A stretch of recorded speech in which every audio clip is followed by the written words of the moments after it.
Lijep pozdrav u još jednom UNIDU intervju. Ja sam Klara Zuanić, izvanredna profesorica i pročelnica Odjela za medijsku produkciju, menadžment i tehnologiju Fakulteta za novinarstvo i komunikaciju Sveučilišta Florida Roxane Coche u posjetu je Sveučilištu u Dubrovniku, pa smo je ugostili u našem TV studiju. U ovom intervju razgovarat ćemo naravno na engleskom jeziku. Hello, Professor Coche, and welcome to our TV studio. Thank you for having me. So I did some digging to your website. Okay. And the first thing that, of course, stands out are your top 4 interests, which are sports, news, entrepreneurship, and globalization. How did you, how long in your life did you go through, discovering yourself before you, dialed it down to just 4? That's actually a great question. Globalization has always been really, really big in my life. My mom's half Chinese, and my family's friends are kind of from all over. My brother's godfather is from Madagascar. My godfather is half Vietnamese. So there's a lot of that kind of happened growing up, where I grew up in somewhat of a multicultural household without really knowing it. I wasn't able to kind of pinpoint that as central to myself until I was older, but I think that's always been there. Sports is kind of the same thing. Sports has always been a major part of my life. I practiced a lot of sports, and then I started watching it. That's why I put on weight instead of practicing it.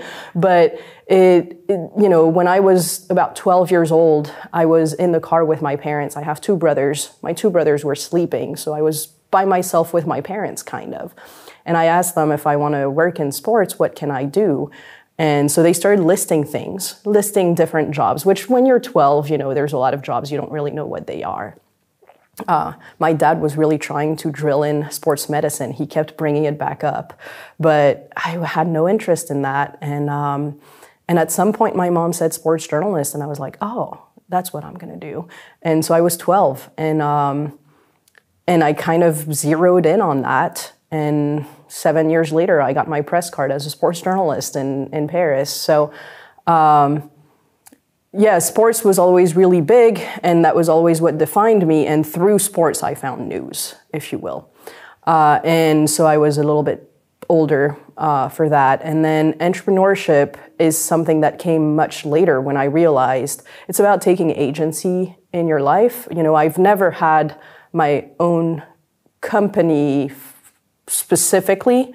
I worked as a freelancer, so it is similar. There's a lot of the similar initiatives that you have to take, but it's not as big as creating your own company. So I don't pretend to be an entrepreneur. However, I do think I am entrepreneurial, which means I do take initiative. I do take agency in my own life, and that's just a big part of who I am and what I do and what I try to promote to my students, that it's important to do that. I'm glad you mentioned your family and growing up, because by the way you speak, many people wouldn't actually realize that you were born, raised, and grew up in France. And you also, if I'm not mistaken, lived 8 years in Paris. Yes, exactly. So I was born and raised in France. I was born in the east of France, raised mostly in the north. And when I was 14 or 15, we moved back to Paris. I say back because even though I had never lived there, both my parents are from there. So my whole family's in Paris. I actually have a brother in Japan now, but my whole extended family is in Paris. I don't have anyone from my family in the city where I grew up. We were the only ones who were there.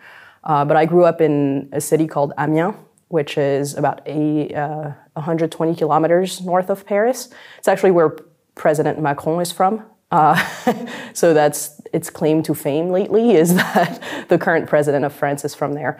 And I moved to the US to pursue my doctoral degree, my PhD, when I was in my mid-20s. And I've been there for,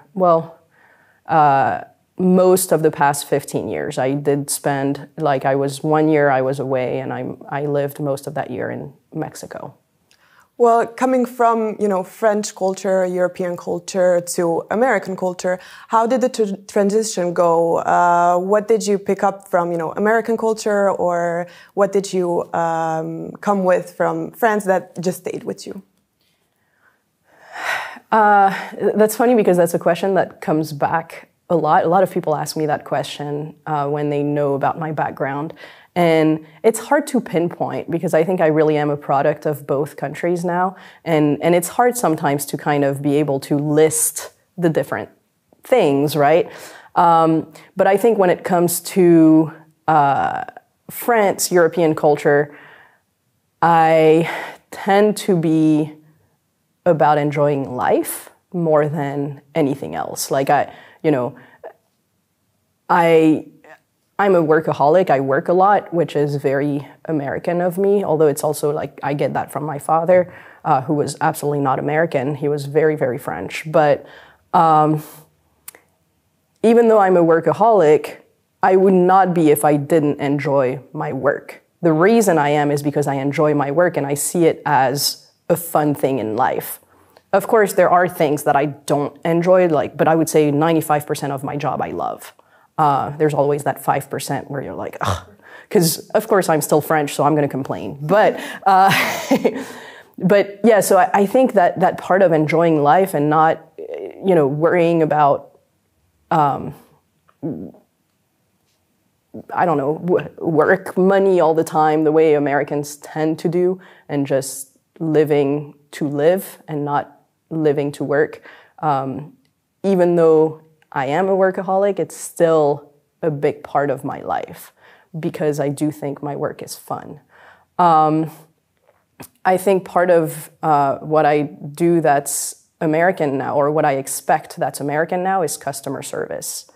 Customer service in France is abysmal. It's terrible because customer is not king in France, the employee is, and it's got its benefits, right? Like that's why employees in France are treated a lot better than American employees are.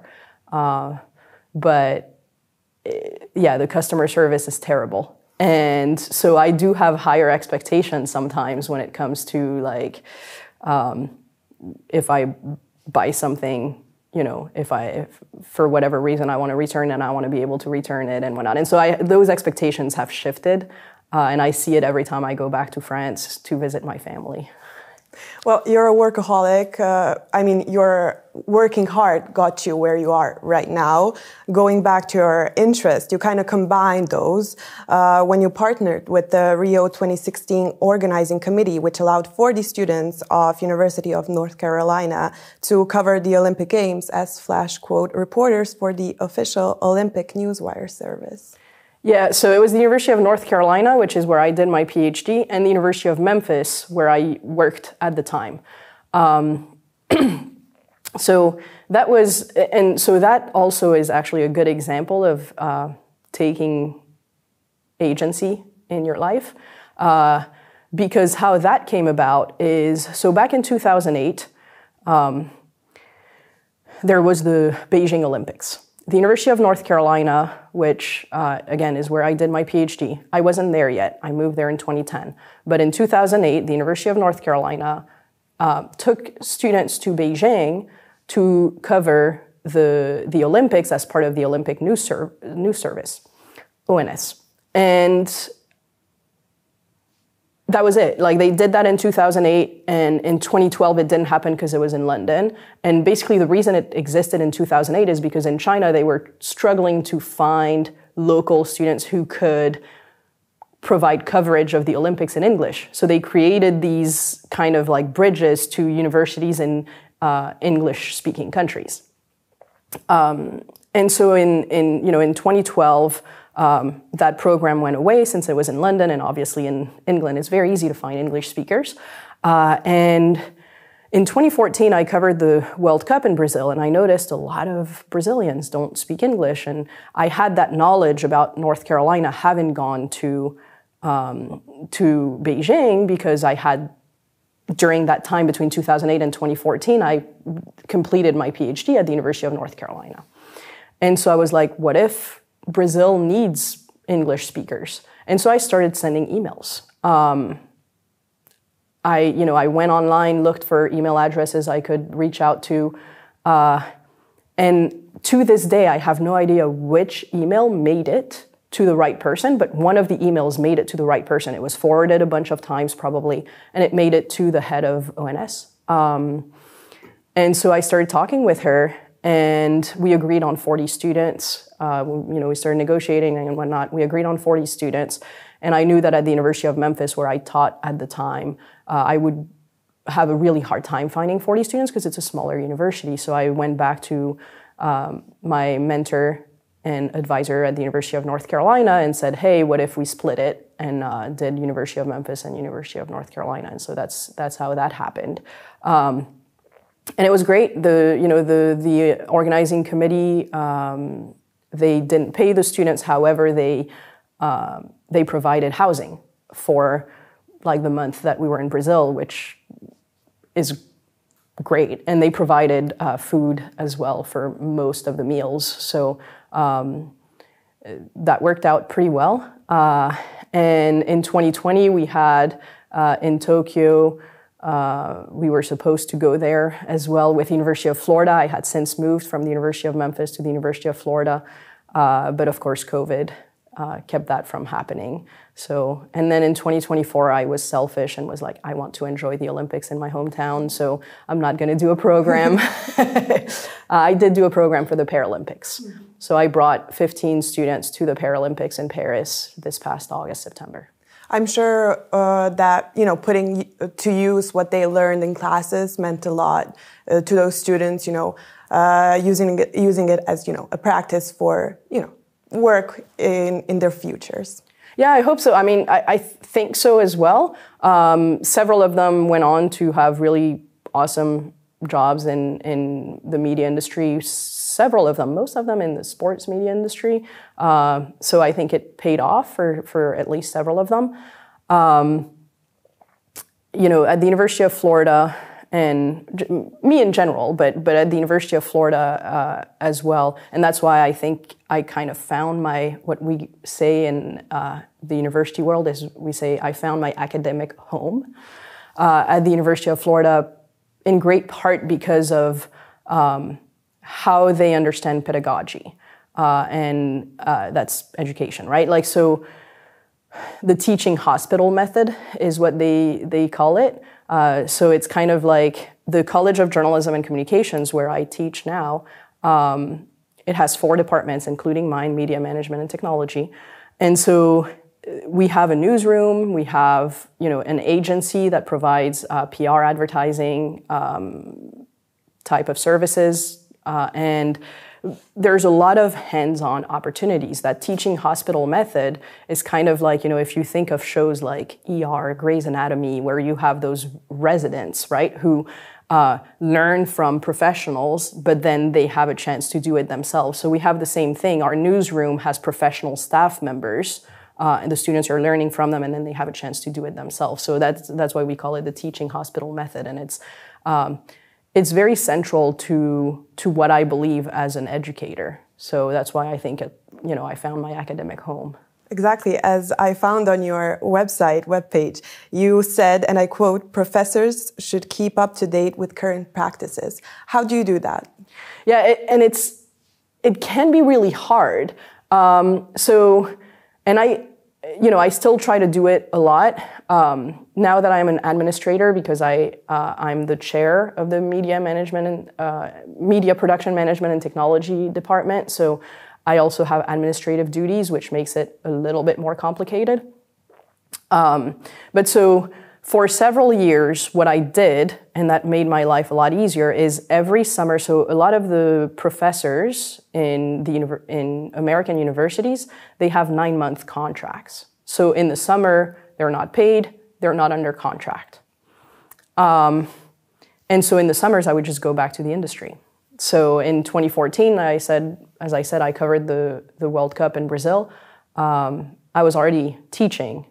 I was actually, right before that, I was at Tecnológico de Monterrey, a university, and I was on the Guadalajara campus. I was not in Monterrey, but it's a private university system in Mexico, and so I was teaching, but then I had the opportunity to cover the World Cup in Brazil, and as a big football fan, of course, I would never say no to that opportunity.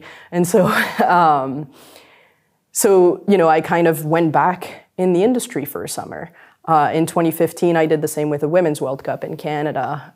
In 2016, I brought the students to Rio, so I was kind of the team manager, one of the two team managers with my University of North Carolina advisor. And so I provide feedback on the stories and everything. So almost taking on the role of editor in some sense, not as big, like not everything that an editor does, but part of what an editor does. In 2017, I did a faculty internship at various newsrooms across the U.S. So the United States has a very, very prominent local television station culture. I don't know if you've ever heard that before. I remember when I was in college, so 15 years ago, goodness gracious, 20 years ago, when I was in college 20 years ago, one of my professors in TV news asked us, according to you, what do you think, how long do you think an average American newscast spends on international news? I don't know if you want to take a guess. No, I don't want to. You don't want to take a guess? Yeah. I think at the time I said, so he had said the average newscast is 30 minutes. And I had said, I think 6 or 7, thinking that was already very little. I would have said the same. Yeah, it's, at the time, I don't know what it is now, because I don't know the current research or whatever, but at the time it was 1 minute 30 or something like that. And that's because now that I know more about the American society and the American media industry, I also know it's because a lot of, most of the newscasts in the US are not necessarily national newscasts, they're local newscasts. So you have, the US is divided into 200 something media markets. And so when you're in a media market, so for instance, where I live in Gainesville, we have North Central Florida. We're close to the Jacksonville market. We're close to the Orlando market. We're close to the Tampa market, the Tallahassee market. All of those markets are around us, but they're different markets. So we do a lot of the local news. So it's not even, there's national news, of course, but then that doesn't leave much else for international. And so even though I had been in the US for several years, I still didn't know much about being in a local newsroom. So that summer of 2017, I spent in local newsrooms, and I did several media markets to kind of see differences. Because then there's differences in terms of market size, right? San Francisco or New York are the top 2 markets, right? Because of size, the number of people that they serve.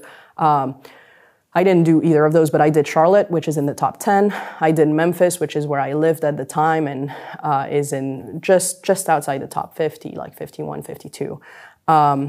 And I did Montgomery, Alabama, which is in the 100s, and it's very, very different because the resources are very, very different. Charlotte had so many more people, so much more money than Alabama did, right? Than Montgomery in Alabama did. And so, it was very interesting. So I did that for several years, just going back to the industry in the summer in some way, shape, or form. Today, I just have to do it more through talking to alums, talking to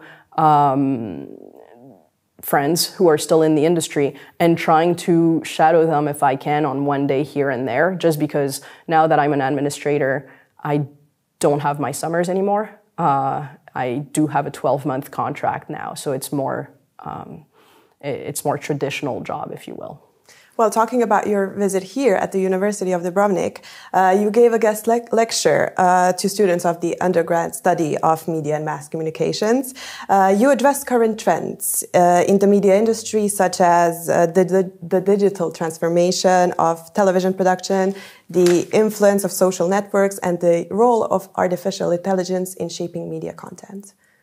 Yeah, it was fun. The students, it was kind of funny because, and I don't blame them because I did the same thing, and I still do the same thing as a faculty member when there's meetings sometimes, but everyone sat in the back of the room. And so it's like they were afraid I might bite or something. And so their professor had them move closer to me.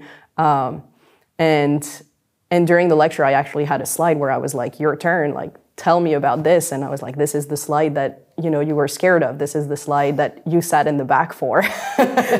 So I think, you know, technology, I mean, I don't think, I know, and that's an undeniable fact, that technology has affected or impacted the media industry incredibly over the years. The media industry is what it is today because of or thanks to technological advancement, right?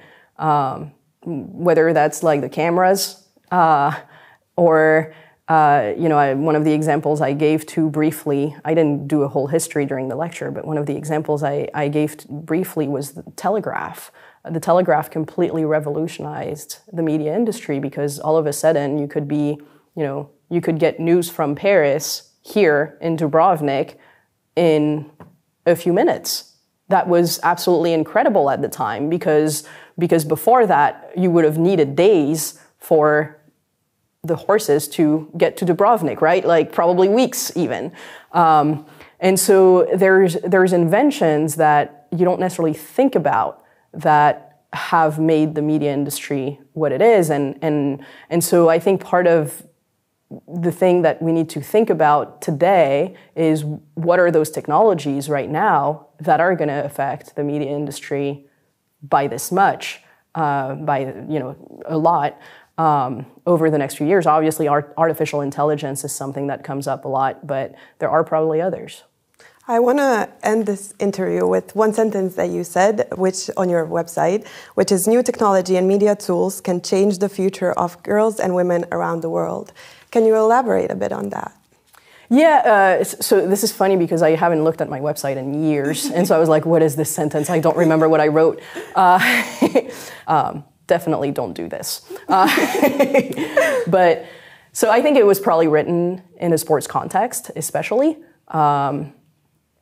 Because that is my background and that is my, what I know probably the most is sports media, right? Like what I'm an expert in more so than anything else is probably sports media. And so in the context of sports, I think it's, can you read it again? So new technology and media tools can change the future of girls and women around the world. See, I think today it should be changed to has changed. Like that's already been happening. Mm-hmm. Women's sports are just so much bigger today than they were 8 years ago, 6 years ago, right? In France, in Europe, we've seen a big, I don't know about Croatia as much, but in Europe, we've seen a big increase in interest in women's football. I think in Croatia, not as much, right? No. Yeah. But in England, in Germany, in France, in Spain and Italy, which was completely unimaginable just a few years ago. In the US, there's been an incredible rise in women's basketball popularity, women's soccer, football as well to a certain extent, but it was already a little bit like, it's already been perceived as more of a women's sport in the US for several decades. So it's a little bit different, but women's basketball has grown in popularity quite a bit. And so I think it already has in many ways because part of that rise in popularity is the internet and social media. And, you know, I'm not saying social media are all good. They didn't bring only good. That just like any other technology, that's not possible. But I think from that perspective and within that context, it definitely bettered the opportunities for girls and women in sports, for sure. I think this is a lovely note to end this interview with. Thank you so much for being our guest. Again, thank you for having me. I appreciate it. Bila je to izvanredna profesorica i pročelnica Odjela za medijsku produkciju, menadžment i tehnologiju Fakulteta za novinarstvo i komunikaciju Sveučilišta Florida Roxane Coche. Ja sam Klara Zuanić, a vidimo se u još jednom UNIDU intervju.